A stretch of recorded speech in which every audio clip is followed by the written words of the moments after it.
పెట్టేశాను. కడిగేసి బాయిల్ చేసేసుకుందాం, తర్వాత ఫ్రై చేసుకుందాం. చాలా బాగుంటాయి అసలు చిక్కుడుకాయ ఫ్రై. పప్పు చిక్కుళ్ళు అంటే ఎంత ఇష్టంగా తింటాము, ఎంత ప్రోటీను. బాయిల్ అవుతున్నాయి వాటర్, కొంచెం ఉప్పు వేసుకుందాము. ఇది శుభ్రంగా కడిగేసి వడబుట్లో వేసి పెట్టాను. ఇలా ఉడికించుకొని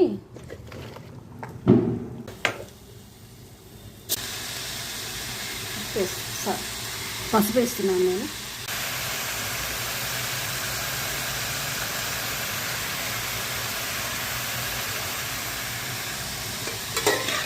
ఆల్రెడీ కళ్ళు ఉప్పు వేసా కాబట్టి నాకు సరిపోయిందండి. అయిపోయింది. చూసారా ఎంత బాగుందో, ఫ్రెష్గా నవనవలాడిపోతుంది. అసలు వేడి వేడి అన్నంలో చిక్కుడుకాయ అయితే ఇంక స్టార్ట్ చేసామంటే అయిపోయేదాకా ఇంక తింటానే ఉంటాము. వెరీ టేస్టీ అబ్బా. Thank you.